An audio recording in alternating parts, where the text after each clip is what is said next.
اعوذ باللہ من الشیطان الرجیم بسم اللہ الرحمن الرحیم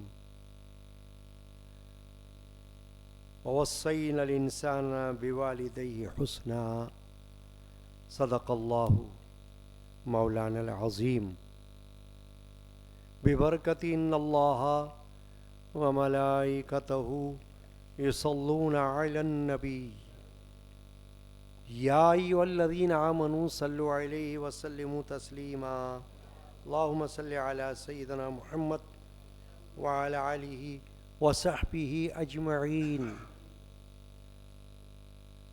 حاضرین کرام، ہر اتوار کو بعد نماز ظہر درس قرآن و حدیث و فقہی مسائل کا یہ سلسلہ اللہ کے فضل و کرم سے جاری ہے۔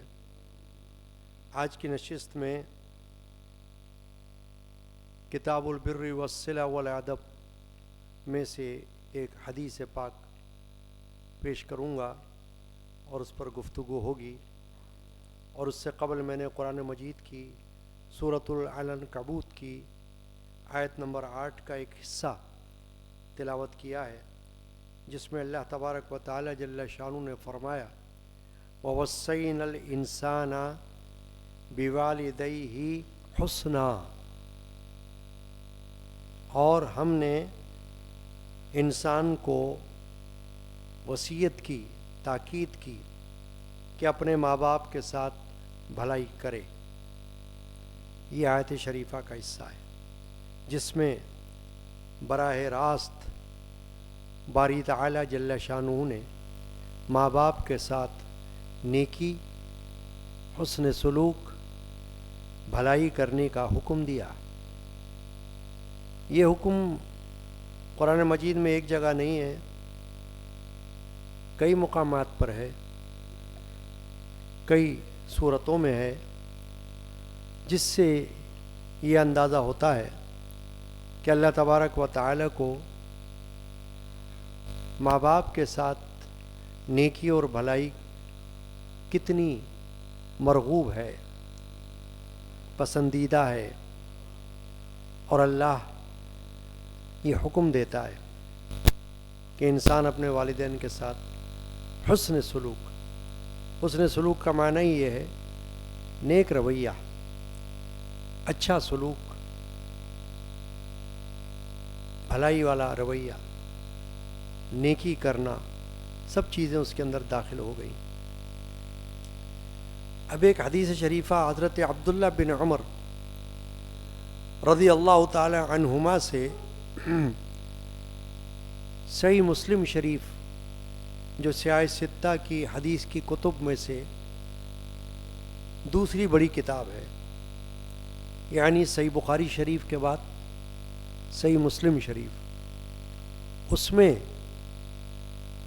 حضرت عبداللہ بن عمر سے یہ حدیث منقول ہے۔ وہ یہ بیان کرتے ہیں کہ ایک شخص نے نبی اکرم صلی اللہ علیہ وسلم کی خدمت میں حاضر ہو کر عرض کیا کہ میں آپ سے ہجرت اور جہاد پر بیعت کرتا ہوں اور اللہ تعالیٰ سے اس کا اجر طلب کرتا ہوں۔ آپ نے پوچھا کیا تمہارے والدین میں سے کوئی ایک زندہ ہے؟ اس نے کہا جی، دونوں زندہ ہیں۔ آپ نے فرمایا تم اللہ سے اجر کے طالب ہو؟ اس نے کہا جی۔ تو آپ نے فرمایا جاؤ اپنے والدین کے پاس اور ان سے حسن سلوک کرو۔ یہ حدیث پاک یہاں پر ختم ہوئی۔ جو میں نے آیت شریفہ کا حصہ پڑھا، اس میں اللہ نے فرمایا وَوَصَّيْنَا الْإِنسَانَ بِوَالِدَيْهِ حُسْنًا، کہ انسان کو تاکید کی اللہ فرماتا ہے ہم نے تاکید کی اپنے ماں باپ کے ساتھ نیک سلوک کرنے کی۔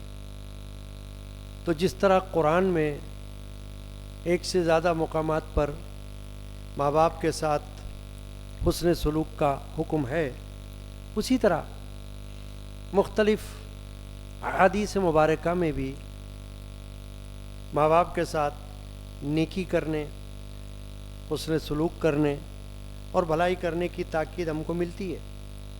اسی کا نام تعلیم ہے، اور خاص کر اسلام کی تعلیم تو یہ بہت زبردست تعلیم ہے، حقوق العباد کا درجہ ہے، کیونکہ ماں باپ کا حق حقوق العباد میں ہے، اور چونکہ یہ خود اللہ کا حکم ہے تو اس میں اللہ کی بھی فرما برداری آ گئی، اور اس میں ماں باپ کی فرما برداری بھی شامل ہو گئی۔ اب یہ جو حدیث ہے اس پر ہم کو توجہ کرنی ہے کہ ایک شخص نے نبی اکرم صلی اللہ علیہ وسلم کی بارگاہ میں حاضر ہو کر اپنی ایک خواہش کی کہ میں ہجرت اور جہاد اس پر آپ سے بیعت کرنا چاہتا ہوں۔ بیعت کا معنی ہوتا ہے عہد کرنا۔ یہ جو صوفیہ کرام میں پیری مریدی میں بیعت کا تصور ہے، یہ نبی اکرم صلی اللہ علیہ وسلم کی سنت مبارکہ سے لیا گیا ہے۔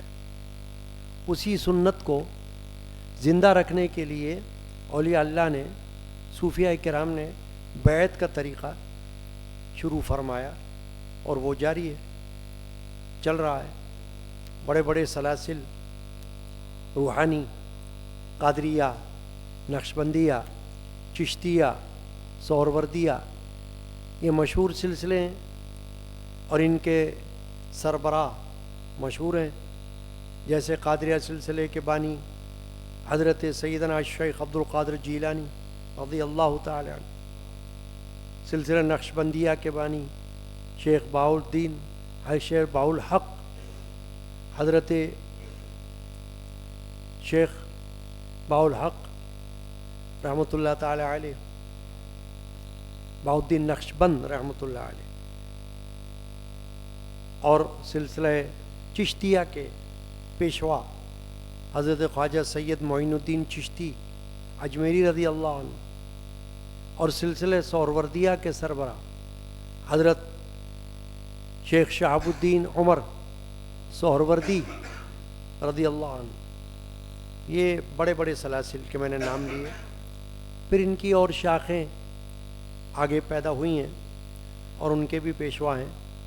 تو یہ جو روحانی سلاسل میں جو بیعت کا سلسلہ جاری ہے، یہ اسی تسلسل میں ہے کہ جو نبی اکرم صلی اللہ علیہ وسلم سے صحابہ نے مختلف امور پر بیعت کی، یعنی کہ وہ سب ایمان والے تھے، اہل ایمان تھے، مگر مختلف کاموں میں، مختلف باتوں میں بیعت کی، اور وہ قرآن میں موجود ہے۔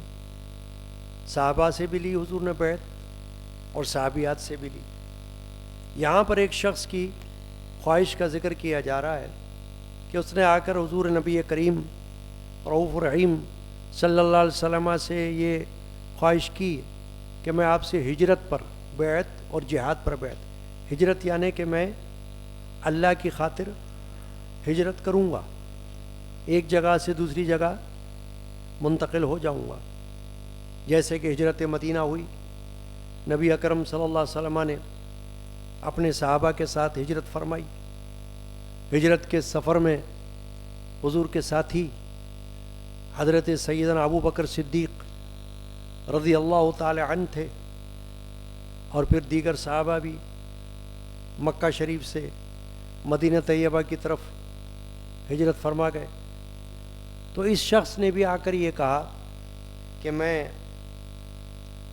ہجرت کی بیعت کرتا ہوں آپ کے ساتھ، اور میں جہاد کی بھی بیعت کرتا ہوں کہ اگر جہاد ہوگا تو میں اس میں بھی شامل ہو جاؤں گا، یعنی میں آپ سے وعدہ کرتا ہوں ہجرت کا، ہجرت بھی کروں گا، اور آپ سے وعدہ کرتا ہوں جہاد کا کہ جب آپ حکم دیں گے جہاد کا کفار کے خلاف، مشرکین کے خلاف، اگر وہ حملہ کریں گے تو جہاد کا اعلان ہو جائے گا، تو انشاءاللہ میں جہاد بھی کروں گا۔ تو اب اس پر رسول پاک صلی اللہ علیہ وسلم نے اس سے جو سوال کیا وہ یہ کیا، اس نے تو یہ کہا کہ میں یہ ہجرت اور جہاد پر بیعت کرنا چاہتا ہوں اور اللہ سے اس کا اجر طلب کرتا ہوں، یعنی اس کے نزدیک اس پر ثواب ہے، ہجرت پر بھی ثواب ہے، جہاد میں بھی ثواب ہے، بے شک ہے، اس میں کوئی انکار نہیں، لیکن رسول اللہ صلی اللہ علیہ وسلم نے اس سے یہ پوچھا کہ کیا تمہارے ماں باپ میں سے کوئی زندہ ہے؟ یعنی کوئی ایک بھی زندہ ہے، ماں زندہ ہو یا باپ زندہ ہو؟ تو اس نے کیا کہا؟ اس نے کہا جی، اس نے کہا دونوں زندہ ہیں الحمدللہ، ماں بھی زندہ ہے اور باپ بھی زندہ ہے۔ تو پھر آپ نے فرمایا تم اللہ سے اجر کے طالب ہو، ثواب چاہتے ہو؟ اس نے کہا جی۔ تو حضور نے فرمایا پھر اپنے والدین کے پاس جاؤ اور ان سے حسن سلوک کرو، یہ فرمایا فَأَحْسِنْ صُحْبَتَهُمَا، جاؤ ان کی صحبت میں رہو اور ان کے ساتھ نیکی کرو، اچھا سلوک کرو۔ اب اس سے یہ بات معلوم ہوئی کہ جو اللہ کے رسول نے ہجرت اور جہاد، یہ دونوں بڑی عظیم صفات ہیں، جس کسی کو مل جائیں، وہ مہاجر بھی ہو جائے اللہ کی راہ میں اور وہ مجاہد بھی ہو جائے اللہ کی راہ میں، تو کیا چاہیے بتائیے آپ؟ کسی شخص کو دو نعمتیں مل جائیں، ایک تو وہ مہاجر ہو جائے اللہ کی راہ میں ہجرت کرنے والا، اور ایک وہ مجاہد ہو جائے اللہ کی راہ میں، تو مجاہد تو بہت بڑی خوبی ہے کسی کی۔ مجاہد اسلام صحابہ میں سے جن جن لوگوں کو اللہ نے شرف بخشا کہ انہوں نے غزوات میں حصہ لیا، انہوں نے جہادوں میں حصہ لیا، وہ تو ہمیشہ کے لیے اللہ کی بارگاہ میں سرخرو ہو گئے، ہمیشہ کے لیے اللہ نے ان کو شہید ہونے پر زندہ قرار دیا ہے۔ قرآن مجید میں ان کی تعریف فرمائی اللہ نے، وَلَا تَقُولُوا لِمَن يُقْتَلُ فِي سَبِيلِ اللَّهِ أَمْوَاتٌ بَلْ أَحْيَاءٌ وَلَكِنْ لَا تَشْعُرُونَ۔ اللہ نے فرمایا جو لوگ اللہ کی راہ میں قتل ہو گئے ان کو مردہ نہ کہنا، بلکہ وہ زندہ ہیں، مگر تمہیں شعور نہیں ہے، یعنی تم کو عقل نہیں، تم جانتے نہیں ہو ان کی زندگی کو۔ اب یہ تو قرآن بتا رہا ہے، تو اس کا معنی یہ ہوا کہ جو مجاہد ہوا وہ بہت بڑا شان والا بن گیا، بڑی شان والا، ہمیشہ کے لیے زندہ ہو گیا، چاہے وہ جہاد میں بچ گیا ہو، غازی ہو گیا ہو تو بھی بہت بڑے ثواب کا مستحق، اور اگر شہید ہو گیا تو بھی بہت بڑے ثواب کا مستحق، اجر ملے گا اللہ سے۔ یہ تو اپنی جگہ ہے۔ اب اس شخص نے جو خواہش کی تو رسول پاک صلی اللہ علیہ وسلم نے اس کی خواہش کو سن کر یہ نہیں فرمایا کہ ہاں چلو آ جاؤ جہاد بھی کرو ہجرت بھی کرو، حالانکہ صحابہ نے ہجرت کی، جہاد بھی کیا، مگر یہاں اللہ کے رسول صلی اللہ تعالی علیہ وآلہ وسلم نے اس کے جواب میں یہ سوال کر ڈالا کہ تم اللہ سے اجر کے طالب ہو؟ اس نے کہا جی۔ وہ پوچھا تمہارے ماں باپ زندہ ہیں؟ کہا جی دونوں زندہ ہیں۔ اب حضور نے فرمایا پھر جاؤ ان کی خدمت میں رہو اور ان کے ساتھ نیک سلوک کرو۔ اب اس حدیث کو لے کر بڑے بڑے محدثین نے اس کی تشریح میں لوگوں کو وضاحت فرمائی کہ اس طرح کی جو احادیث ہے اس میں ماں باپ کے ساتھ نیکی کرنے، حسن سلوک کرنے کا حکم ملتا ہے، یعنی فرض قرار دے دیا گیا ہے۔ یہ اولاد کو اختیار پر نہیں چھوڑا گیا۔ اختیار تو یہ ہوتا ہے تم چاہو تو نیک سلوک کرو، چاہو تو نہ کرو، اختیار اس کا نام ہوتا ہے، آپشن جس کو ہم کہتے ہیں نا چوائس۔ تو چوائس تو یہ ہوئی تم چاہو تو نیک سلوک کرو، تم چاہو تو نہ کرو، مگر اللہ نے اور اللہ کے رسول صلی اللہ علیہ وسلم نے بندے کو اختیار نہیں دیا۔ یہ نہیں فرمایا کہ تمہارا اختیار کی بات ہے، تم چاہو تو نیک سلوک کرو، تم چاہو تو نہ کرو، یہ نہیں فرمایا۔ فرمایا کرو، نیک سلوک کرو۔ یعنی امر، حکم کہ اللہ تعالیٰ نے فرض کر دیا ہے. جب جگہ جگہ قرآن میں یہ آیات آ گئیں، احادیث میں بھی جگہ جگہ یہ حکم آ گیا، تو اس کا مطلب ہے کہ تواتر کے ساتھ آیا، مسلسل آیا، تو پھر یہ حکم فرض ہو گیا. اس لیے محدثین اس کی شرح میں فرماتے ہیں کہ یہاں دونوں کا حکم ہے، ماں باپ دونوں کے ساتھ حکم نیکی کرنے کا، مگر قرآن میں بھی اور حدیث میں بھی ماں کے ساتھ کا جو حکم ہے نیکی کا وہ باپ کے مقابلے میں زیادہ ہے. مثلا ایک حدیث ہے کہ جس میں ایک شخص نے، ایک خاتون نے نبی اکرم صلی اللہ علیہ وسلم سے یہ سوال کیا کہ عورت نے حضور سے پوچھا، یا رسول اللہ صلی اللہ علیہ وسلم میں کس کے ساتھ نیکی کروں؟ تو آپ نے فرمایا اپنی ماں کے ساتھ. اس نے پھر پوچھا پھر کس کے ساتھ؟ آپ نے پھر فرمایا ماں کے ساتھ. پھر اس نے پوچھا پھر کس کے ساتھ؟ اس نے پھر فرمایا اپنی ماں کے ساتھ. 3 بار یہ فرمایا ماں کے ساتھ. پھر اس نے پوچھا کس کے ساتھ؟ اس نے فرمایا اپنے باپ کے ساتھ. 4تھی بار باپ کا نام لیا حضور نے، 3 بار تو ماں کا ذکر کیا. تو یہ اسی لیے علماء نے فرمایا کہ ماں کا جو حق ہے وہ باپ پر مقدم ہے. ماں کے ساتھ حسن سلوک باپ کے مقابلے میں زیادہ ہے. کیوں ہے؟ کہ فرمایا کہ ماں اولاد کی پرورش اور تربیت میں زیادہ مشقت اٹھاتی. ابھی تو بچہ پیدا بھی نہ ہوا ہو، پیٹ میں ہو، تو پیٹ میں اس کو اٹھا کر گھومتی ہے، 9 مہینے اس کا بوجھ اٹھاتی ہے، پیٹ بھاری ہوتا ہے، پیٹ میں وزن ہوتا ہے. بندہ زیادہ کھانا کھا لے تو بھی پیٹ بھاری محسوس ہوتا ہے نا. تو اگر پیٹ میں بچہ ہے اور وہ بڑھتا رہتا ہے اندر، ہر مہینے اس کی گروتھ ہوتی ہے، وہ بڑھتا رہتا ہے تو وزن بھی بڑھتا رہتا ہے، تو وہ پیٹ کے اندر ہوتا ہے تو پیٹ بھاری ہوتا ہے. تو ماں اس کو برداشت کرتی ہے. وہ کیا کرے گی؟ اٹھائے اٹھائے پھرتی ہے، گھر میں بھی، کہیں باہر جاتی ہے وہاں بھی، اور احتیاط بھی کرتی ہے. کیوں؟ کہ اس کو اپنے پیٹ کے بچے سے محبت ہوتی ہے. وہ چاہتی ہے کہ میرا حمل ضائع نہ ہو. آپ نے سنا ہوگا اگر کسی کا حمل ضائع ہو جائے تو ماں کو دکھ ہوتا ہے کہ ارے حمل گر گیا، بچہ ضائع ہو گیا. دکھ ہوتا ہے نا اس کو، کیونکہ وہ دعائیں کر کر کے اس نے اللہ سے اولاد مانگی، اللہ نے اس کو خوشی دے دی، پیٹ میں بچہ آ گیا. اب وہ احتیاط کرتی ہے اور کھانے پینے کا خیال کرتی ہے اپنے، کہ اگر خیال نہیں کرے گی تو پیٹ پہ اثر پڑے گا، اندر کے بچے پر اثر پڑے گا. تو وہ حمل کے دوران بھی تکلیف اٹھاتی ہے، پھر وضع حمل پیدائش کے وقت درد برداشت کرتی ہے، تکلیف اٹھاتی ہے.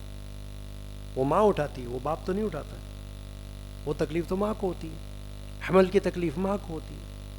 پھر پیدائش کے بعد دودھ پلانا اور اس کا خیال رکھنا، اس کے کپڑے بدلنا، پیشاب پاخانہ کروانا، صفائی کرنا، نہلانا دھلانا، یہ زیادہ تر کون کرتا ہے؟ ماں. یہ ماں کے سپرد ہوتی ہے خدمت. باپ اس کا خرچ اٹھاتا ہے مگر ماں اس کی خدمت کرتی ہے. تو باری تعالیٰ نے قرآن مجید میں ماں کو زیادہ حق دار قرار دیا ہے. اب یہ نہیں ہے کہ باپ کا حق نہیں ہے یا باپ کو کوئی ڈیگریڈ کرے، ایسا نہیں ہے. لیکن مقابل جب آ گئے دونوں، جب تقابل ہوگا تو دونوں میں سے، ماں باپ میں سے ماں کو زیادہ افضل اللہ تعالیٰ نے کر دیا اس لحاظ سے.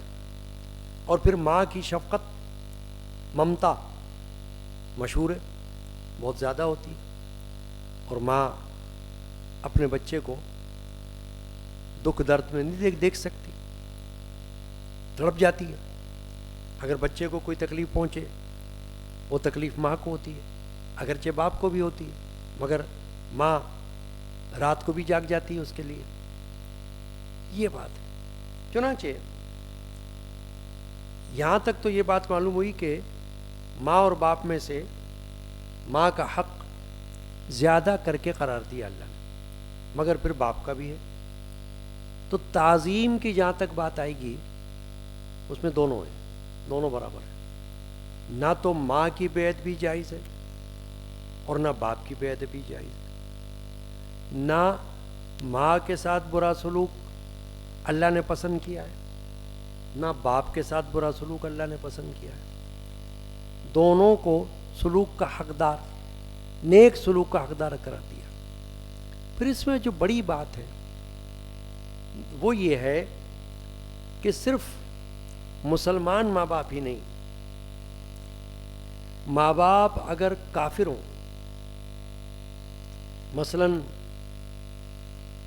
کافر ماں باپ کا بچہ مسلمان ہو جائے تو اب بچہ تو مسلمان ہو گیا، اولاد مسلمان ہو گئی، بیٹا مسلمان ہو گیا یا بیٹی مسلمان ہو گئی، مگر ماں باپ تو مسلمان نہیں ہے۔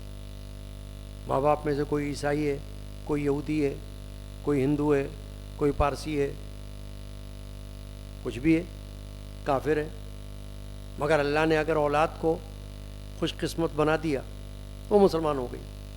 تو اب کیا کوئی سوال کرے کہ اب میرے ماں باپ کے لیے کیا حکم ہے؟ تو اب ماں باپ کے لیے نیک سلوک کا حکم وہی ہے جو مسلمان ماں باپ کے لیے۔ یہ کتنی بڑی بات ہے۔ شریعت محمدی میں کافر ماں باپ کے ساتھ بھی نیک سلوک کا حکم ہے، کافر ماں باپ کے ساتھ بھی خدمت کا حکم ہے، غیر مسلم ماں باپ ہوں ان کا بھی ادب ہے، ان کی بھی خدمت ہے، جو ہو سکتا ہے اپنے ہاتھ پیروں سے اور اپنے مال سے، یعنی اپنی جان اور اپنے مال سے ماں باپ اگر کافر بھی ہیں، غیر مسلم بھی ہیں، تو ان کا خیال کرو اور ان کی خدمت کرو، نیک سلوک کرو۔ اس بنا پر کہ وہ مسلمان نہیں ہے آپ ان کو ذلیل نہیں کر سکتے، ماں باپ کو منع ہے، ان کے ساتھ نیک سلوک کرنا یہ فرض ہوگا مسلمان ماں اولاد پر۔ اور جب ماں باپ ہیں ہی مسلمان تو پھر تو اولا بدرجہ اولا وہ اس بات کے مستحق ہیں کہ ہر جائز بات کو ان کی اولاد مانے، سوائے اس کے کہ جب کوئی بات خلاف شرع ہو اس میں حکم نہیں ماننا۔ معصیت کے بات میں، گناہگاری کے، غیر شرع بات کے، خلاف شرع حکم کے ماننے کا اجازت نہیں، اس میں تو یہ آپ کو اجازت ہے کہ آپ طریقے سے ان کو معذرت کر سکتے ہو کہ یہ نہیں کر سکتے، مگر جو بات بھی شریعت کے دائرے کے اندر ہے، اللہ اور رسول کے حکم کے مطابق ہے، اس میں اولاد کو یہ حکم ہر وقت ہے کہ ماں باپ کے حکم پر لبیک کہے، ان کا حکم مانے۔ خاص کر جب ماں باپ بوڑھے ہو جاتے ہیں تو قرآن میں اللہ نے فرمایا کہ ان کے لیے اللہ کی بارگاہ میں دعا کرے کہ اللہ جس طرح انہوں نے مجھے بچپن میں پالا، میرے بچپن میں جس طرح مجھ پر انہوں نے محبت شفقت سے ہاتھ رکھا، یا اللہ اب یہ بوڑھے ہیں دونوں، تو ان پر رحم فرما اور تو ان کی مدد فرما۔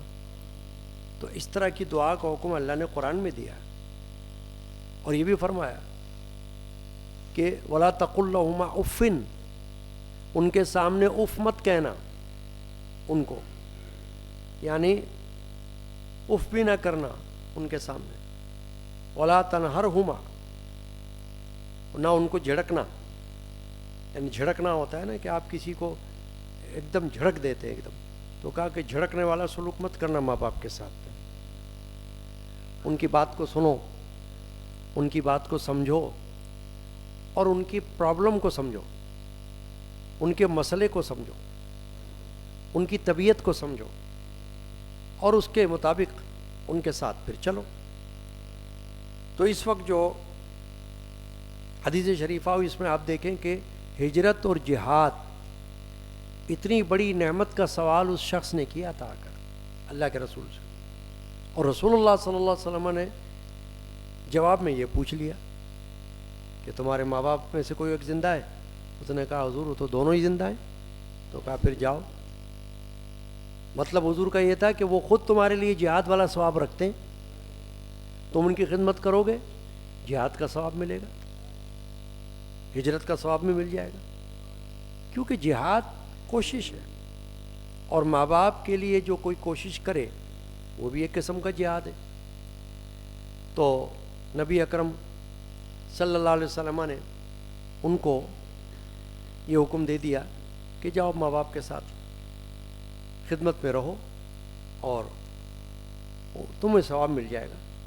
یعنی کہ اجر جو وہ مانگ رہا تھا کہ میں اللہ سے اجر کا طالب ہوں، ثواب کا طالب ہوں، حضور نے فرمایا کہ ثواب ادھر بھی مل جائے گا۔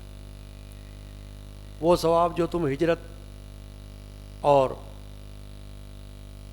جہاد میں لینا چاہتے ہو نا، اللہ تمہیں وہاں دے دے گا۔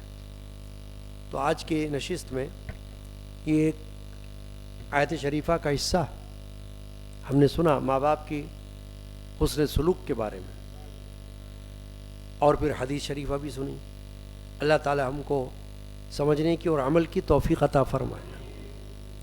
صلی اللہ تعالی علی سیدنا محمد وعلی آلہ وصحبہ اجمعین برحمتک یا ارحم الراحمین۔